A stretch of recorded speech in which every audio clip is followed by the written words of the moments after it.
Hello students, I am Bindu. Hope you are doing well. That's great. Let's begin the session. Students, you can see some jumbled words on the screen now. They are related to the functions of Parliament.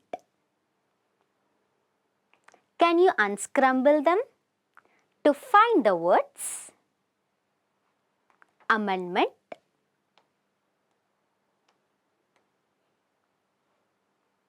lawmaking,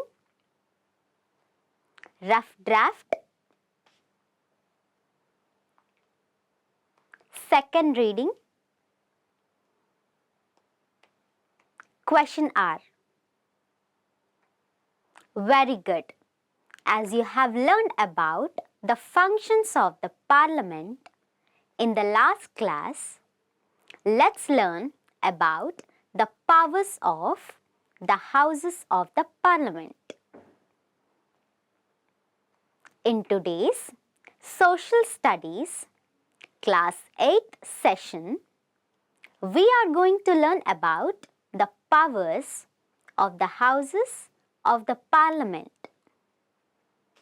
people in the Parliament, and the election process in the lesson The Indian Parliament. You will be able to learn about the powers of the Houses of Parliament, the election process, the first election to Lok Sabha, the challenges in conducting a free and fair election, the people in the Parliament like the President and the Vice President, the Speaker,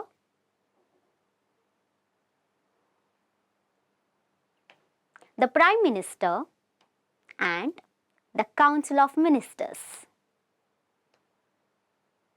Keywords: national movement, the feeling when people of a country develop a sense of common belonging and are united in a common thread. Election Commission, an independent body set up by the Constitution of India to ensure a free and fair election in the country. Unbiased, showing no prejudice for or against something. Impartial. Ex officio, by virtue or because of an office. This is the concept map of the lesson.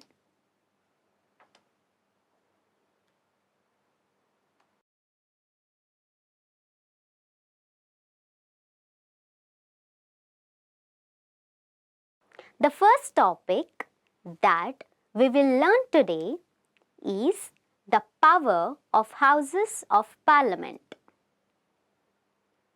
Let us now look at the functions of the Parliament. Both houses, the Lok Sabha as well as the Rajya Sabha, have the same set of rights or power. But there are certain rights that are enjoyed only by the Lok Sabha. For example, once the Lok Sabha passes the budget presented by the Finance Minister or any other money bill, the Rajya Sabha cannot reject it.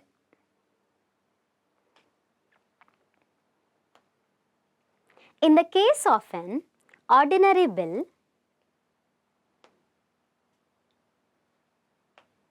it needs to be passed by both houses. But if there is a difference between the two houses, the final decision is taken in a joint session in which members of both houses sit together. As Lok Sabha has more members, it is likely that its view will prevail in such a meeting.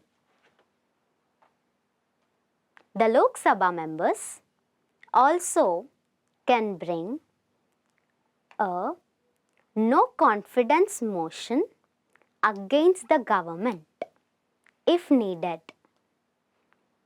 But Rajya Sabha does not have this power. Meanwhile, the Rajya Sabha has certain rights which are not available to the Lok Sabha. For example, if Rajya Sabha feels that as a matter of national interest, Parliament should make a law on the subject in the state list, it can pass a resolution to that effect. You already know that the Lok Sabha has been given the special position of bringing a no confidence motion against the government if needed. This special position is because it is directly elected by the people. Let us see how this happens. Normally, elections to the Lok Sabha are held every 5 years. All citizens who are of 18 years or above can vote in the elections. It is also necessary that they register their names in the constituency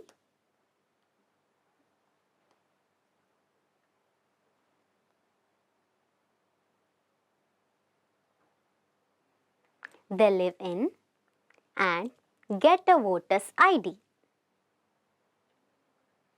As you are aware, a person above the age of 25 years can contest in an election to become a member of the Lok Sabha. There are 545 Lok Sabha seats.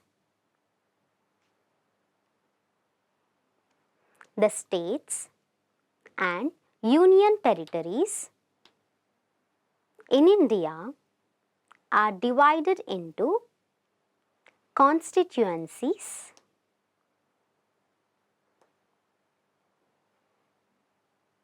seats, from which members of the Lok Sabha are elected. States with large population have more constituencies than states with smaller population. Thus, Uttar Pradesh has 80 constituencies,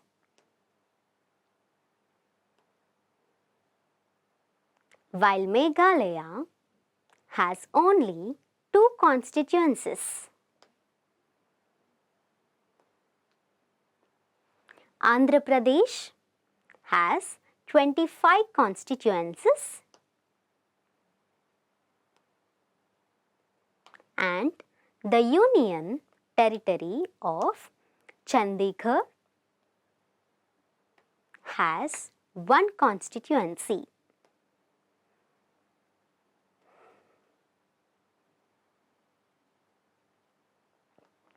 Each of these constituencies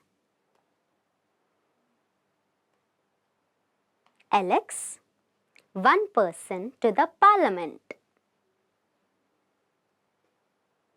The candidates who contest an election usually belong to different political parties. Once elected, these candidates become the MPs. These MPs together make up the parliament. After the election, a list is prepared to show how many MPs belong to each political party. The party that has the majority, that is, more than half of the number of MPs, is eligible to form the government. Since there are 543 plus 2 Anglo-Indian nominated members in Lok Sabha. To have the majority, a party should have at least 272 members or more. If a single party does not get the majority, different parties who are interested in similar concerns join together to form a coalition government. The remaining parties form the opposition, and the largest party among them is the opposition party. Do you know? The first Lok Sabha elections were held in the year 1951 to 52, and it took 4 months to conduct it. Every citizen who was 21 years of age or older had the right to vote.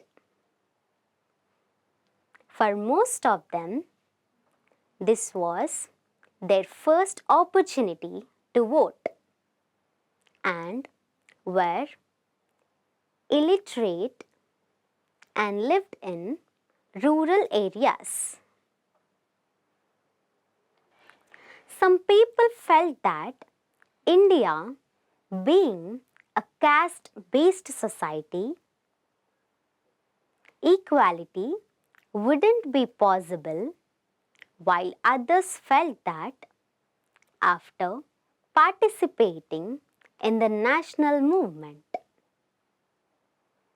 people wanted a society based on equality.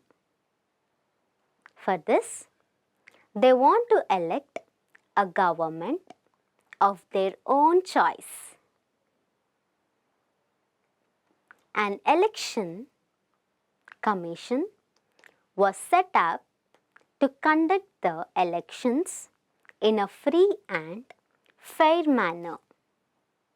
A house-to-house survey was carried out to register the eligible voters. The contestants were given a symbol. These symbols were painted on the ballot boxes in which the votes had to be cast. the voters from behind a screen had to secretly put their ballot paper into the box of the candidate they wanted to vote for. Nearly 17,500 candidates had contested the elections across the country. Finally, 489 people were elected to the first Lok Sabha. The significance of these elections was that no other nation had ever conducted such a large-scale election in a fair, free, impartial and orderly manner in which all citizens, including women, illiterate and poor, were given the power to vote. More than 46% of the eligible voters exercised their power to vote. In elections, people are expected to cast their votes without any pressure or influence from any other person. However, in actual practice, people vote based on other considerations like caste or religion or money or other gifts, etc. or due to the fear of some powerful people or government authorities. The Election Commission in recent times has taken very strict measures to control these illegal practices. As we have dealt with the topic of election in detail, let's look at the different people in Parliament. The President, the MLAs of all the states and the members of both houses of Parliament elect the President. All decisions of the Government of India are taken in the name of the President. Who is the formal head of the country? After the laws are passed by the Parliament, they can come into force only after the President gives his assent by signing them. The Vice President. Both the houses of Parliament elect the Vice President. The Vice President is the ex officio chairman of Rajya Sabha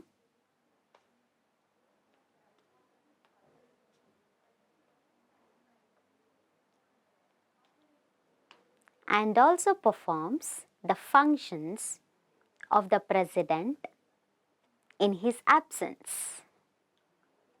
His functions include maintaining discipline in the House, facilitating discussions, giving members a chance to speak, etc. Speaker.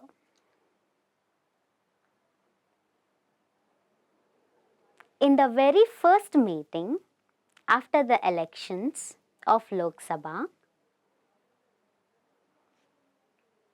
The members of Lok Sabha elect a speaker and deputy speaker.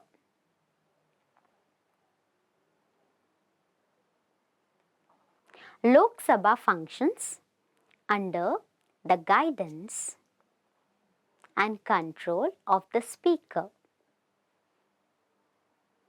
He or she has to conduct the business of the House in an unbiased manner and maintain the decorum and dignity of the House.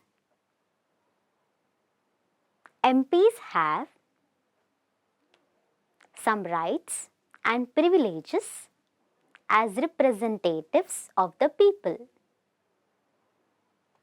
These are taken care of by the Speaker. The Prime Minister and the Council of Ministers. The Prime Minister and the Council of Ministers are chosen from among the members of Parliament. The Prime Minister and the Council of Ministers are in charge of a large number of ministries and they have a huge staff of government employees who work under them. The ministers head various government areas or ministries like finance, foreign affairs,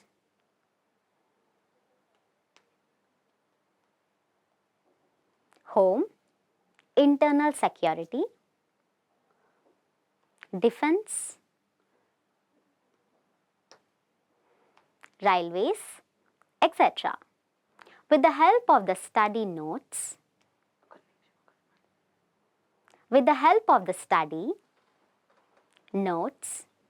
and proposals prepared by a large number of officials headed by a secretary who handles the day-to-day work of the ministry.